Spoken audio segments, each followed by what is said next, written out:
There's your dead milkman on 91X. Hello, good afternoon. It's Hilary. Tom, do you want headphones? I didn't even think about that. I can't hear anything these days. Okay. Anyways, I hear you, though. Okay, good. That's what matters right now for these purposes. I've been joined by Tom Delonge here in the 91X studio. Welcome. Well, hello. Well, hello. I want to thank you for being so conveniently placed near my house. I'm not that far away. Right. Okay, so you're still living in San Diego. I am. Mm-hmm. I'm up in Encinitas. Oh, you are? Yeah, which is a quality beach town for families and skateboarders. Absolutely, yes. Yeah. Okay, where do you like to eat in Encinitas? I'm going to start there. They just opened up a Fish 101. In Cardiff? Yeah. That one? Yeah, and so I highly recommend it because it's really good. It's really good. I ate there on Mother's Day with my 12-year-old. Okay, so you know all about it. I do. Good. I do.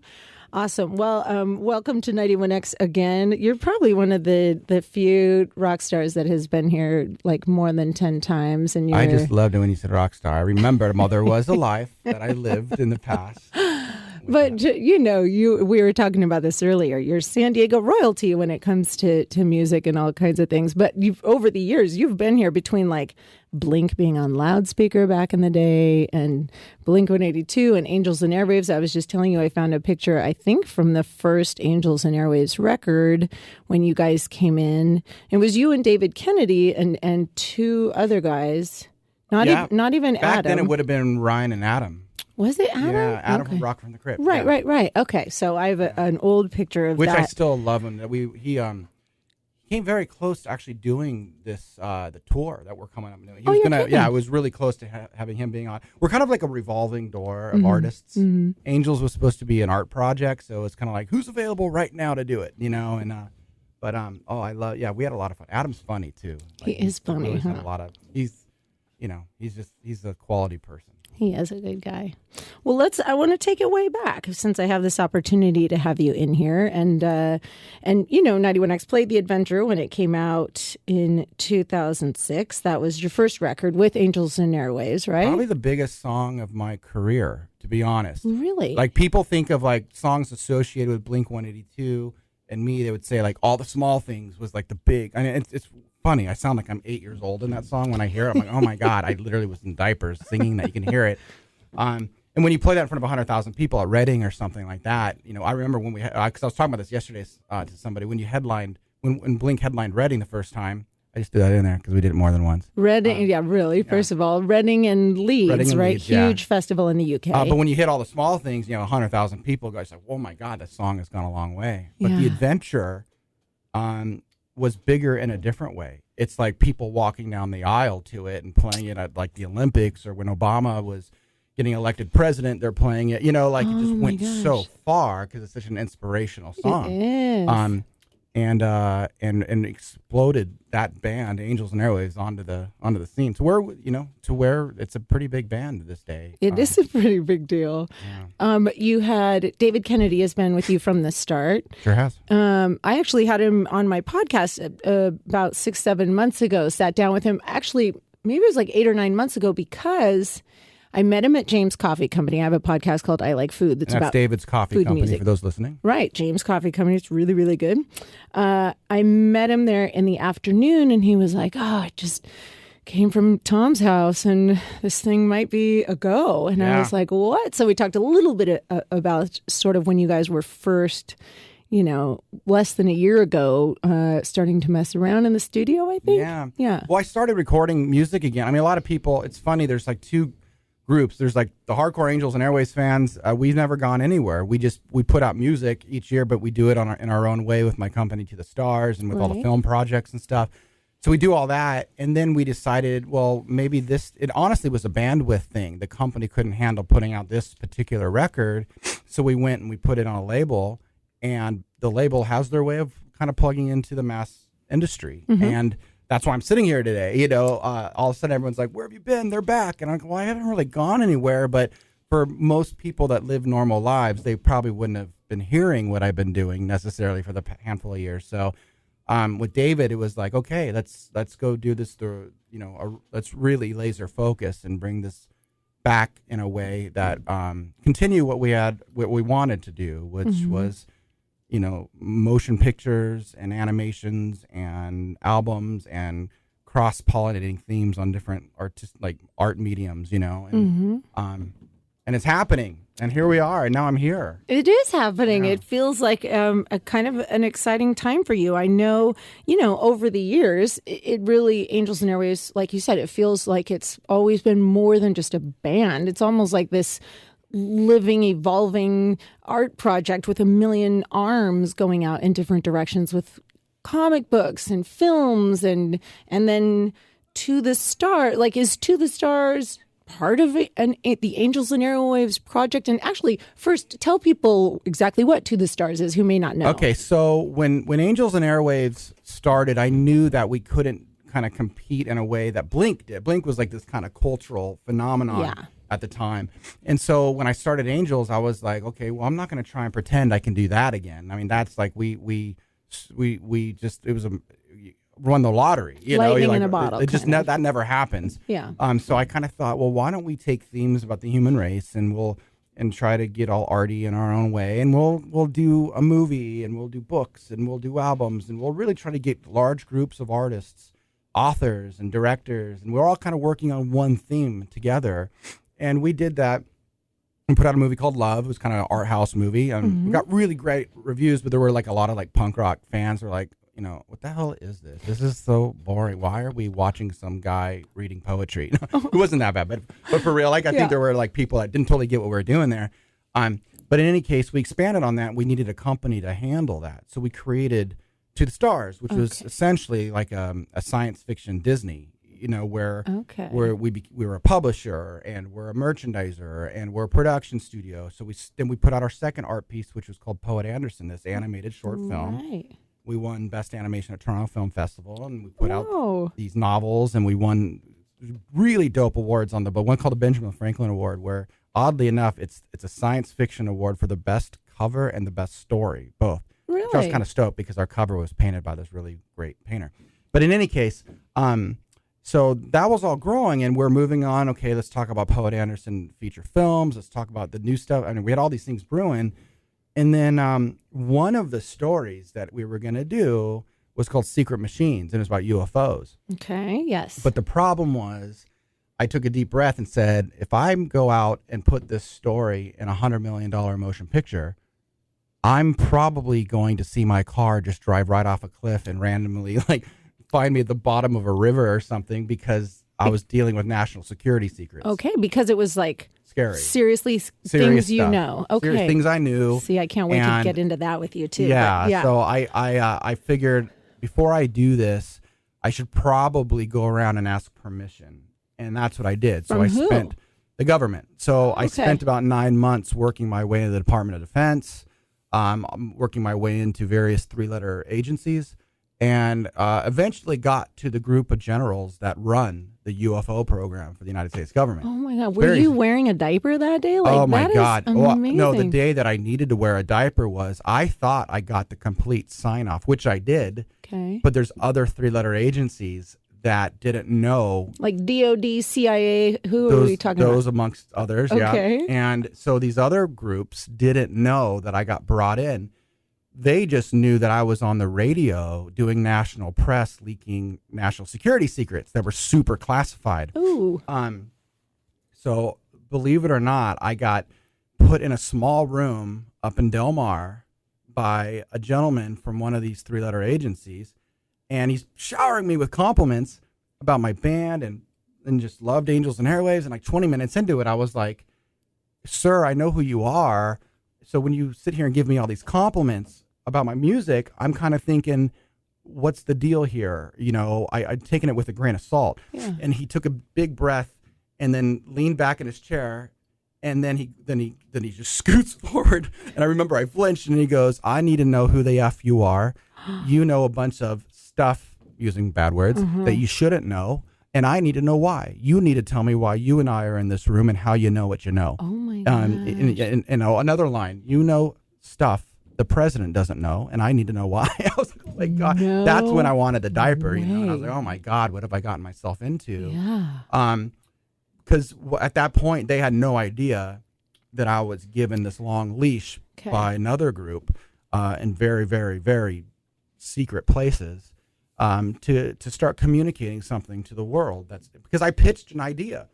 And it was funny because it all started with Angels and Airwaves. It was like I have a band, and we have this kind of spiritual core of what our band's all about, and I have an idea that might really work for you guys.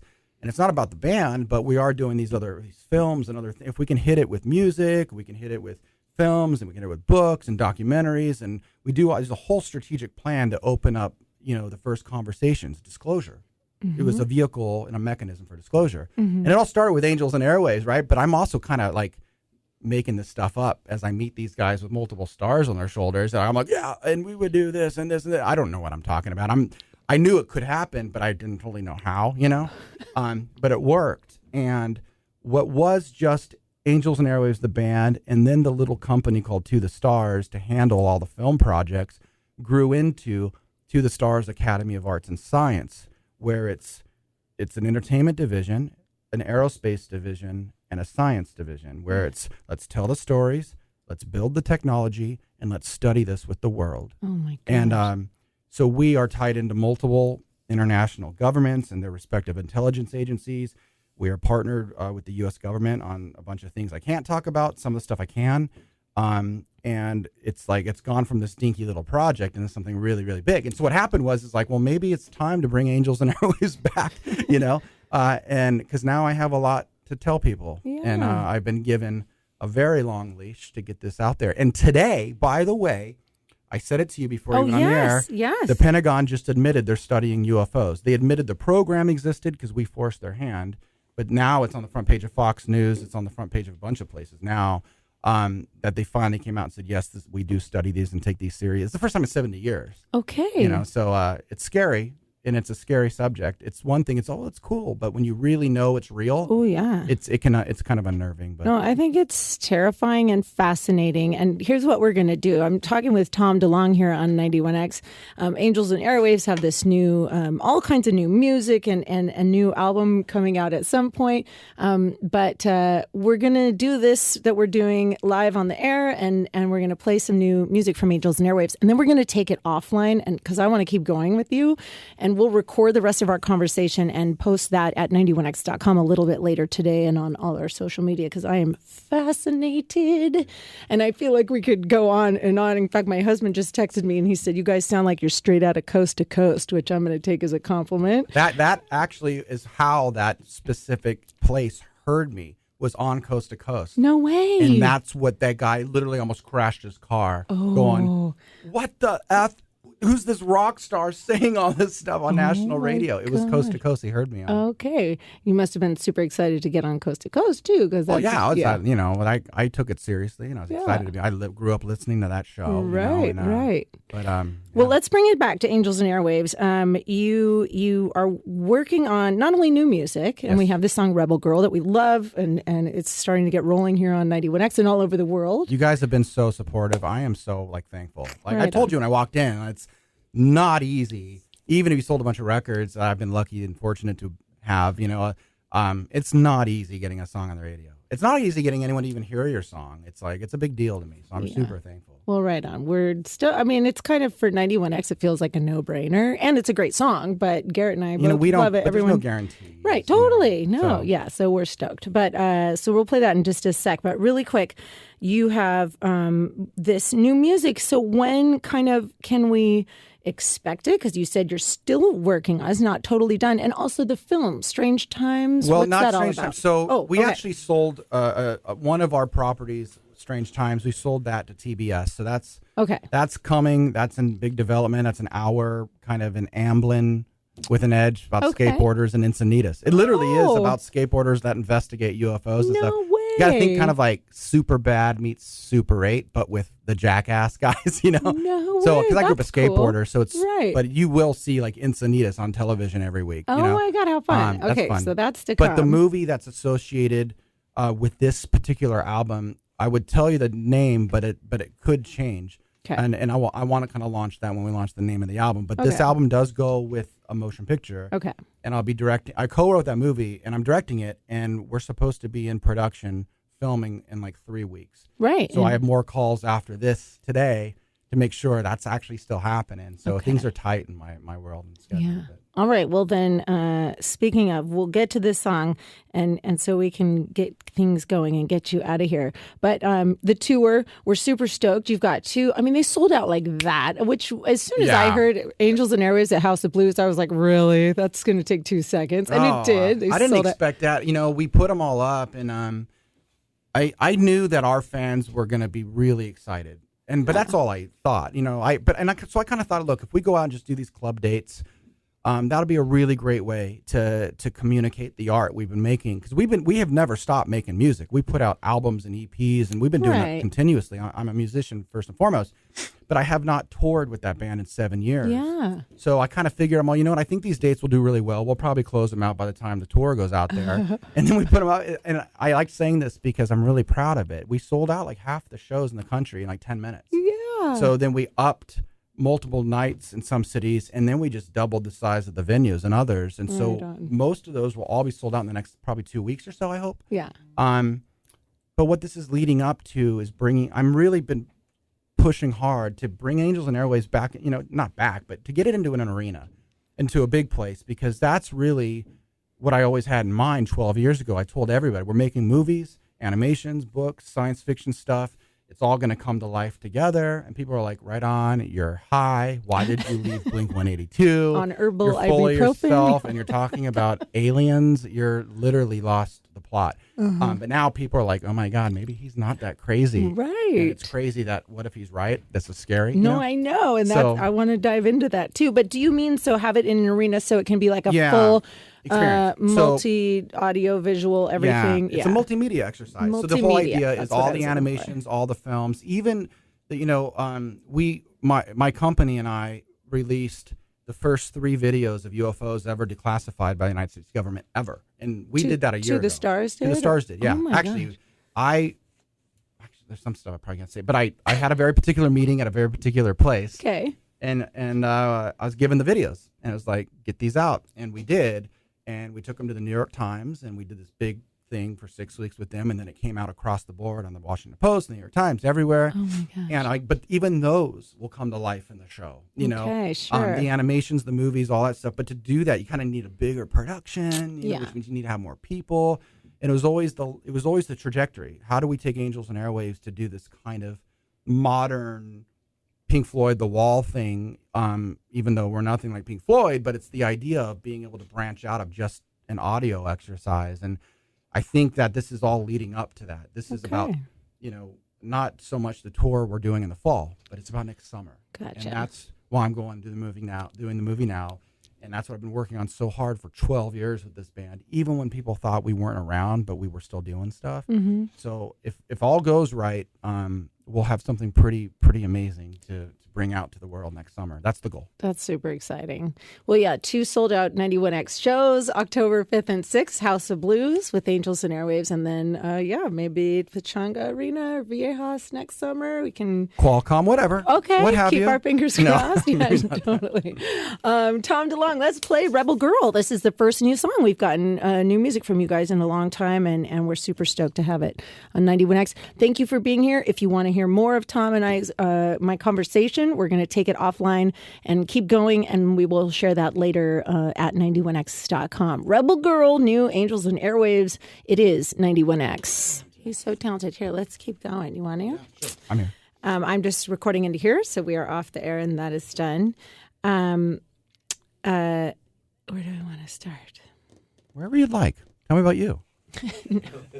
I have questions too. What the fuck? Like, it's not only about what you want to know. Okay. To the Stars. So I've been there because you have a storefront right next to Good On Ya. Yeah. Go get yourself some kombucha. Totally. Yeah. For like $6 for. Yeah. Oh my God. I had like kombucha. a breakfast burrito. It's like $17. Dude, totally. And it's like black beans and avocado, and you're like, but they were really good ones. they're two of the best black beans you've ever had. But it is yummy. But so did you open the storefront there in Encinitas just for a place kind of, is it like a headquarters? Like, do you have meeting rooms and everything back there? Yes. Or, so if you go can shop. Yeah, if you go up to Encinitas on the 101 at the beach, there's you'll see a little cafe, and we're right next door to that. And we have our retail store in there. You'll see all of our books. You'll see all the merchandise. Behind that is all of our offices. You have our aerospace stuff. You have our we're producing. We have a show dropping in like 31st for the History Channel. Unidentified, right? And it's something you're going to want to see. I know I'm going to want to see it. And so that's there, produced there, all the my office and all that kind of stuff. I mean, everything we do, our warehouse is back there. So it kind of traces around the back of the whole building complex. Okay, cool. Yeah. That's super cool. I don't know, if it was just a little shop storefront or if that's where you actually it's funny. I wanted a place. I used to run the technology company that we serviced like all the fan clubs and pay-per-view and all that kind of stuff for Jack White's company, Third Man Records, and all of his bands. And then we did it for Pearl Jam. We did it for Kanye, Nine Inch Nails. Was that like an offshoot of Mod Life, or was that totally different? It was Mod Life, yeah. And so what I loved about Jack White's setup out in Nashville is he had a little store, and it was a place where people that were big fans of what he does were able to come there and kind of, it's like a place to come in and touch things and feel things and kind of visit, the stomping grounds of one of their favorite artists. So I kind of thought it'd be good for our company to do this. Yeah. And it'd help us just to have, it helps pay for the place just to have a little retail store there too. So it made sense. And so we got people that travel all over the world to come out there. It's really cool. Yeah. That is cool. Yeah. No, it's neat. I mean, it's like little, but it is super cool. Yeah, it's meant to. We're going to have to move, though. I mean, we're going to be growing a lot over the next 2 years, which kind of sucks because it's such a great little location. But it is. No more $6 kombuchas. I know. What are we going to do? You can have them door dashed over to you or something. Okay, so I want to go back to the very beginning because now we can kind of talk about this. I mean, I know we talked about the music and all of this combined, but I want to dive more into your interest in extraterrestrial life and the realities that we're dealing with that aren't really talked about by our government and in pop culture. They're just sort of imagined or whatever. When did you first start to believe that, that aliens existed or that there was something? And I want to tell you, I believe it too. I think it's hubris. I think it's ridiculous for us to think that we're the only things in existence in this universe. Statistically alone, there's got to be something else. I sort of wonder if there could be aliens in this room, but they're so outside of our consciousness that we can't even perceive that they're here. But when did you get interested in it? When did you really start to believe? The way you were just saying all that is why I got way into this and why my band and having a little bit more say about kind of the artistic highway that I wanted to be on was because of that type of thinking. Everything that you just said, I was always so inquisitive, and I grew up in a really dysfunctional home in a broken family. And I was like, I'm gonna get tattoos and start a punk rock band, But the reality is I was always thinking there had to be so much more than this. I mean, this idea that I hate school and I'm gonna work at a job 9 to 5 and sell insurance or something and hate my life. There's gotta be more, Yeah. So I got really fascinated in what else there could be. Like even as a kid. As a kid, when I was like probably in junior high, I started trying to find books that the first book I found was like UFOs and Loch Ness Monster or something, and I was like, well, that's weird. It's like reading about ghosts or something. Yeah. And that was the beginnings of my love of science fiction and all things George Lucas and all that kind of stuff. But I think I was always a very spiritual person. And what that means to me is I think a lot of people in San Diego would recognize those types of words more so than maybe other areas of the world. But what that means to me is that I kind of believe that consciousness and who we are as people are tied to something much greater, and it has a lot more to do with the universe, literally the physical universe, than we can begin to imagine. Yes. And I wanted to really explore that stuff. And I knew that once you start thinking about what is consciousness and who are we as human beings and how are we connected to each other and is there a soul and what does that mean and all that kind of stuff, you have to start thinking about, well, the universe as an entire organism must all operate a certain way, and there must be a lot more that's out there than just Earth itself. So I got really into all these large concepts and books and studies that would take my mind out of traffic and going to school every day or being on tour in a van, for hours or, 12 hours at a time. Sure. To starting to try to understand, who are we and where do we come from and where are we going and all that. And when you study the UFO stuff, it takes you right down into the heart of all of this stuff. It's people think you just study about space shit. It has nothing. I mean, any UFO book isn't even about this. You can find ones on sightings, but no one really cares about that. You're usually reading about ancient religious texts. You're reading about consciousness. You're reading about esoteric physics. A lot of stuff that's really academic. That's kind of hard to digest, to be honest. And I wanted Angels and Airwaves to kind of be the mechanism to explore all that stuff. But what are you going to do when you just rhyme a few lines in a song? You know, to me, it's like books and movies and all this stuff. It can all work together. And this is me being ambitious, and this is me saying I'll aim for the stars, but maybe I just land on the moon, but at least I got a little bit further than most. And so I got really into this stuff. And the funny thing is I think, you know, I wasn't just a guy that created a band that had all this space imagery. You know, Angels and Airwaves, like our website had space and stars, and our T-shirts had space and stars, you know. But it wasn't really gimmick, because I probably am the only guy that went and created an aerospace company, you know, and dealing with the most as a side gig, secret, classified space secrets, you know. And then I came back and said, okay, figured that out. I got it. It's all unlocked. Now let's go. Next record, you know. So, but it's fascinating stuff. And I mean, it is fascinating. If you, I mean, the stuff I have in my head that I can't talk about anymore is just absolutely unreal. I mean, it's like, I thought I knew a lot.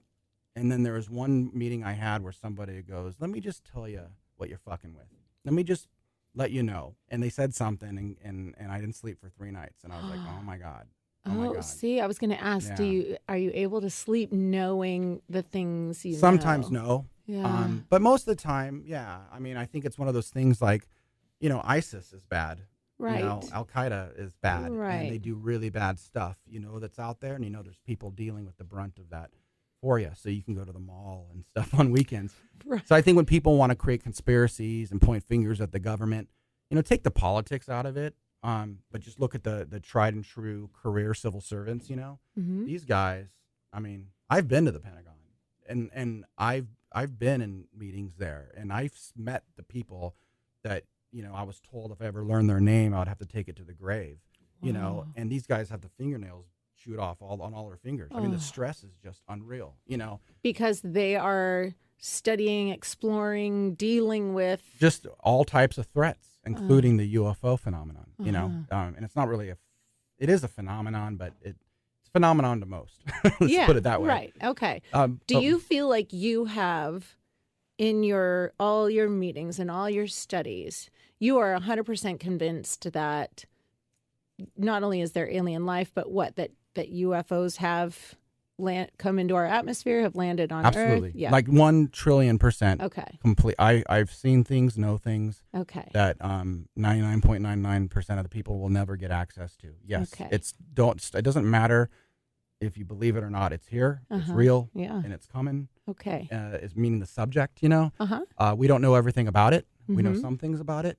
There's a lot more questions than answers. Mm-hmm. But you know, trying to bring it back to the band a little bit, because if I don't do this, my sister's going to chop my head off. The whole point of what I'm trying to do as an artist now is bridge that gap where you take something that's totally unbelievable and make it palatable for people to understand. And it works well with the band and what I want to do there, because I want to be an artist that plays with these themes and does things that are challenging and unifies people and gets them to think differently. So that all really works well. And it also works for a lot of our government partners, because they don't have a mechanism to talk about stuff that's hard like this. Without dropping a bomb and freaking everybody out. Yeah, and it's like, you know, they don't, I mean, they're there to deal with issues. They're not there to turn, I mean, the issue, it's kind of like it's like, you know, if there's just making up a story, like imagine like they caught some dude trying to sneak a nuclear weapon through the border of Canada. Do you expect them to stop, hold a press conference, sit on your sofa and go, this is what we found. We don't know where it's from. Everyone might die. You know, right. You're just like, no, get back to work. Call me when you're done, when you have a second. You don't want them to stop and deal with talking to you about it, right. Nor should they. Okay, you know, gotcha. But then you throw on a subject that they don't know everything about it, and it takes a long time to figure this stuff out. Sure. This isn't just like spend the next 12 months and try and trace where people bought wires and plutonium.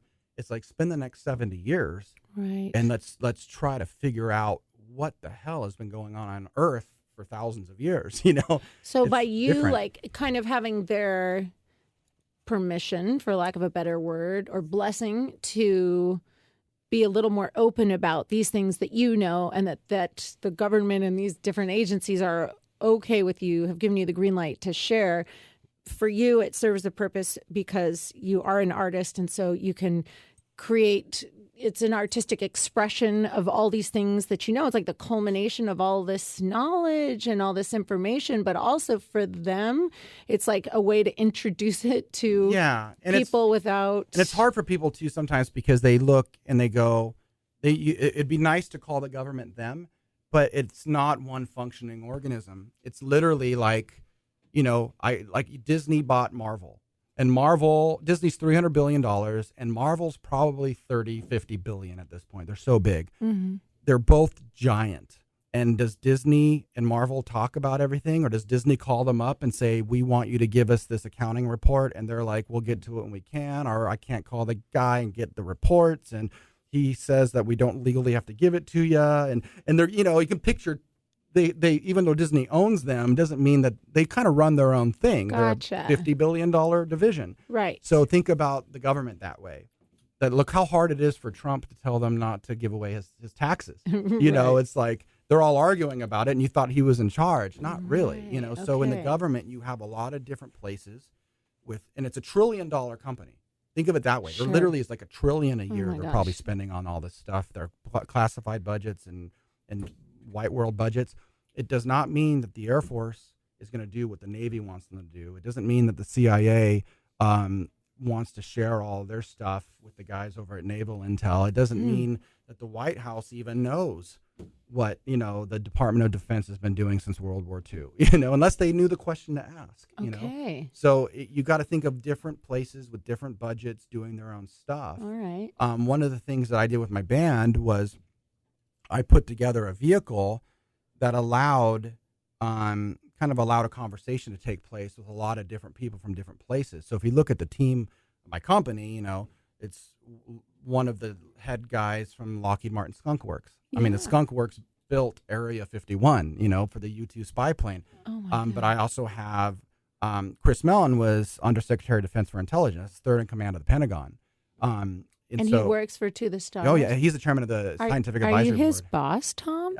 Not Chris's, because Chris is the chairman of the Scientific Advisory Board, so he's involved in everything our company does. But he doesn't. But you know who does work for me, and I like to say this because this is funny, is that Lou Elizondo did run the government's UFO program up until about 18 months ago.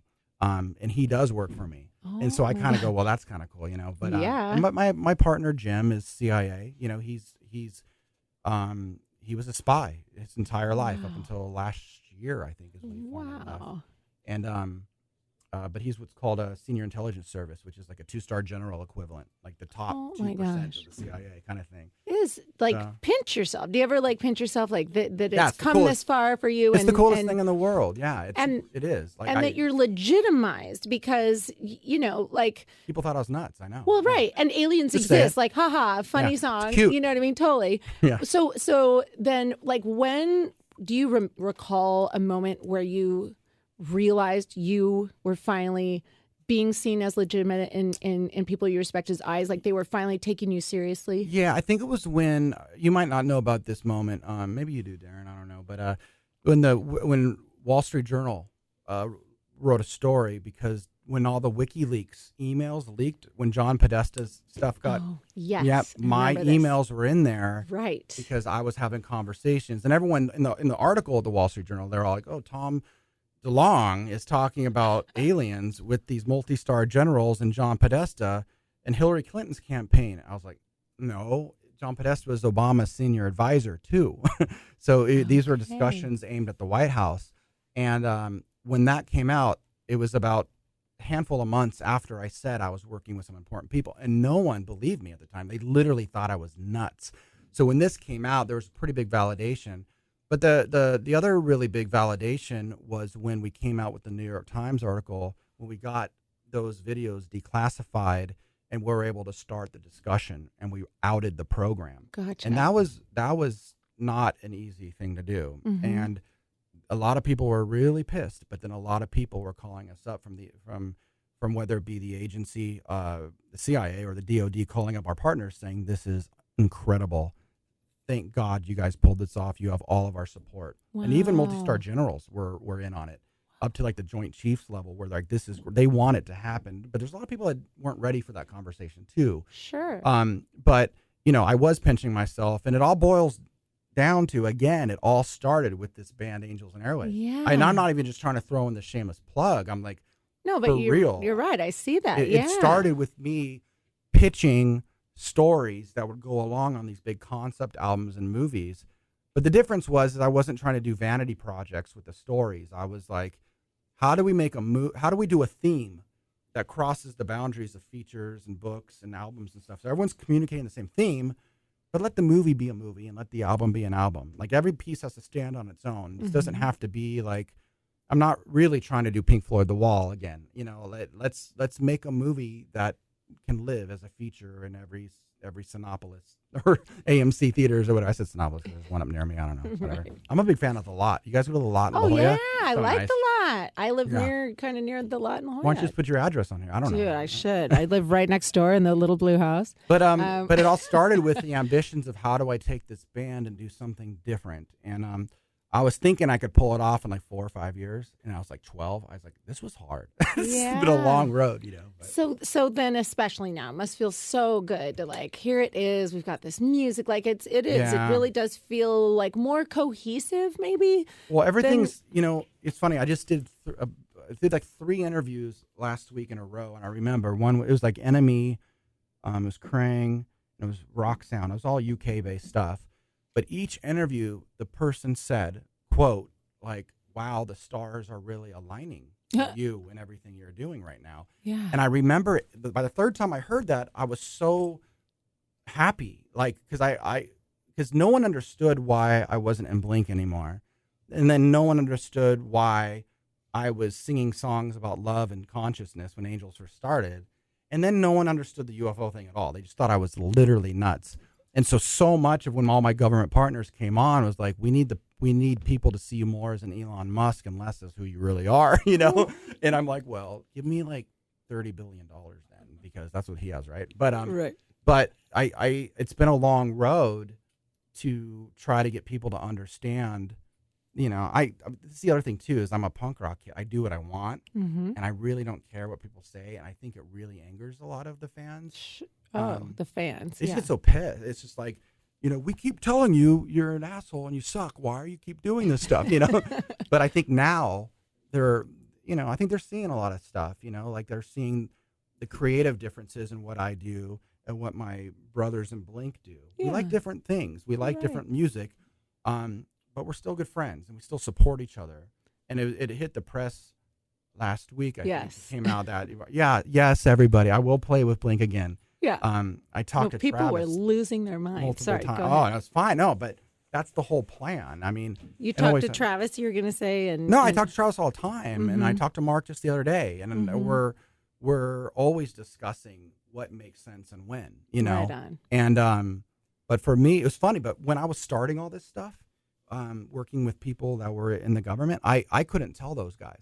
So they didn't know. And that was one of the reasons why they got so upset, I think, was, they were like, let's go record and let's go do all that. I'm like, I can't right now. I'm doing something.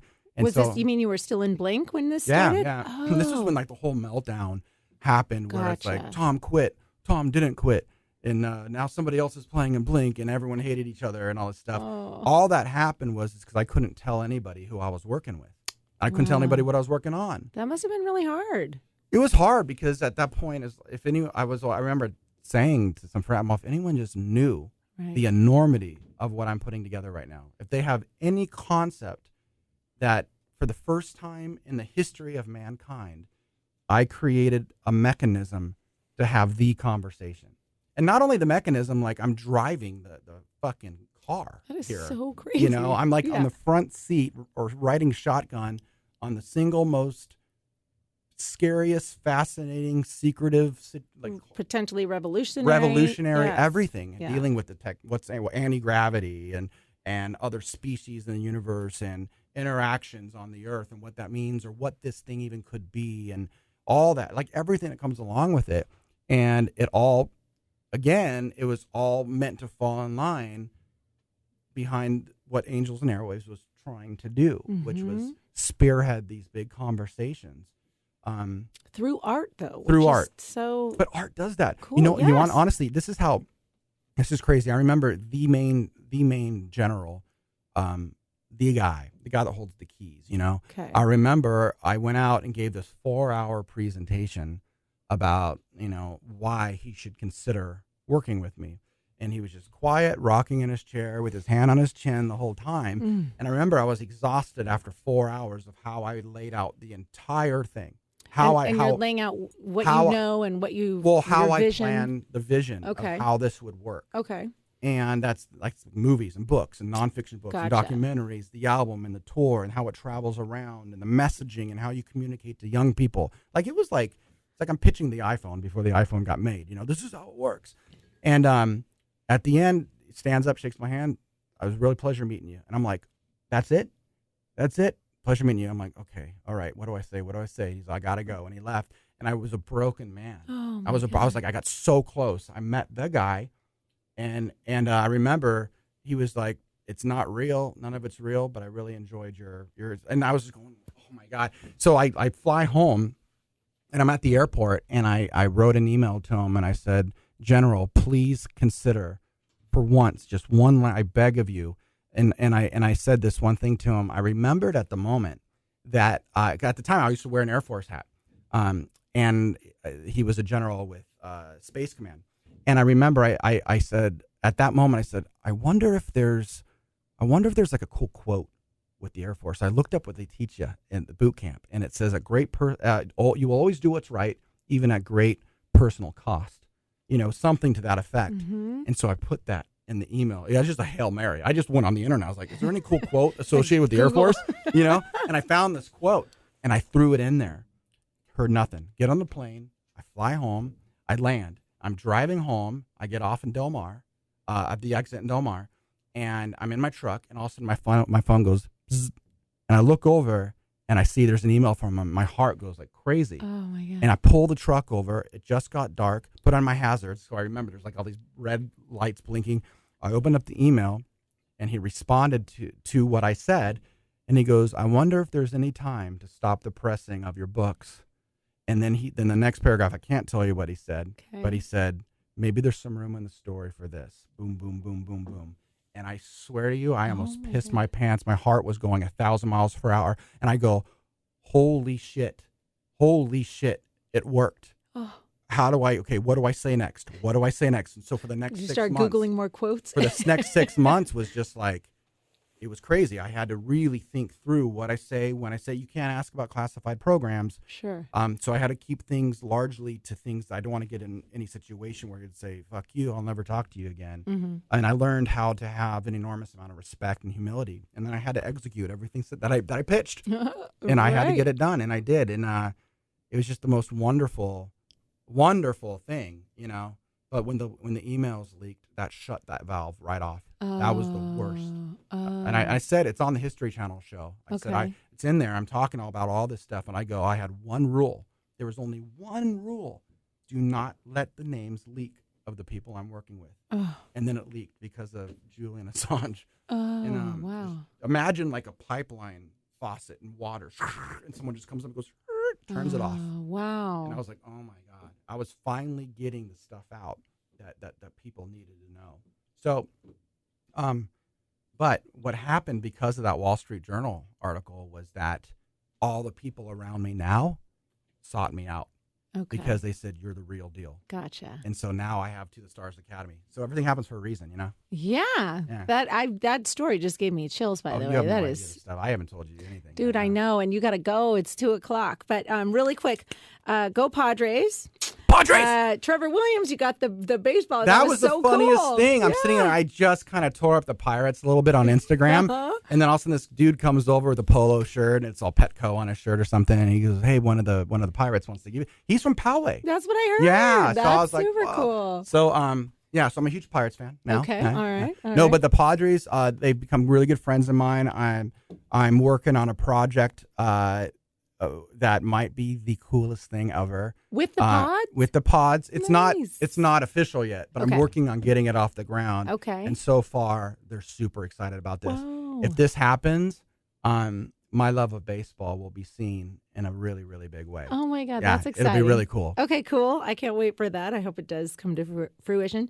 And then finally, this show, Unidentified, I wrote it down, Inside America's UFO Investigation, right? Yeah. That's the name of it? Yep. So you said History Channel?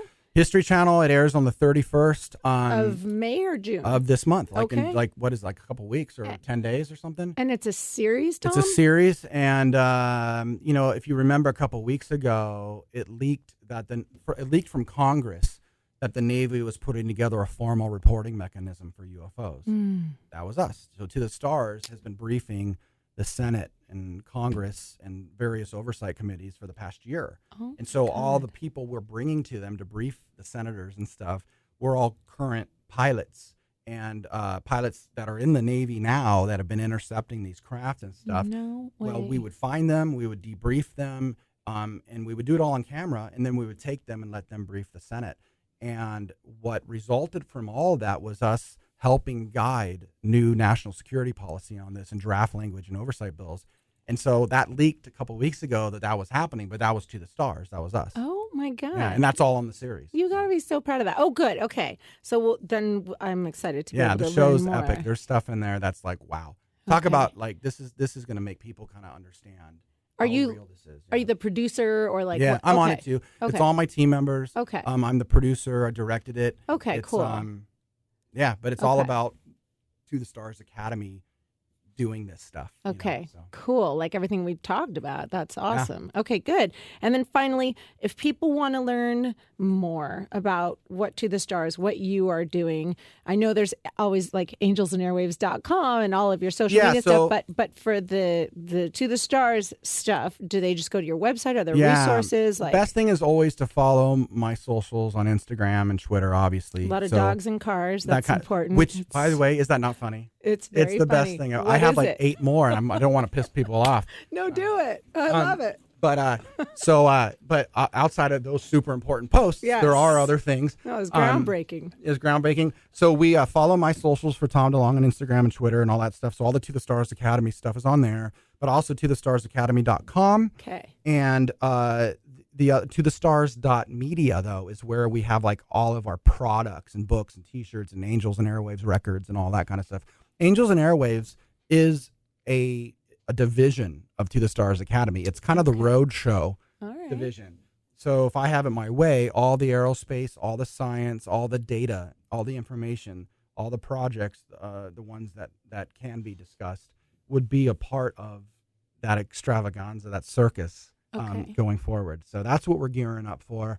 But I will say this, you asked me really quickly. I will say my last thing is I'm super passionate about Angels and Airwaves because we've always been pretty diverse in the types of songs we create, at least for a punk rock kid. Totally. To me, Your I feel music is all pretty over. it's not pigeonholed too much. It always Yeah. sounds kind of like me, you know? Right. But this next record really is going to be the defining record for us. Alon Rubin, when he joined our band on the last record, he's a San Diego native. Yeah. Plays Nine Inch Nails as well with Trent. But right. getting him on this album and a part of what we're doing is just, it's just been such a wonderful growth that I think people are I think they're going to appreciate what we have coming. So I'm so happy you guys added this song. Or if I should say, You so can happy. totally say I didn't it. know if I wanted Dude, to. game we can on redo it. 91X. No. Thank you for playing the song. Our pleasure. And supporting truly. us. It means so much to me. I'm not jaded because Right on. being a giant rock band and leave it and try and start all over again, Yeah. you'll realize it's like we're thankful for any bit of support. So. Well, I appreciate that, and we're stoked to have you on the air, and we love it. So, Tom DeLonge, Angels and Airwaves, To the Stars. Thank you so much for your time. What a good interview, right? How Yeah, many musicians right? can talk about all this stuff? Yeah, that was Good. awesome. Thank you. 91X.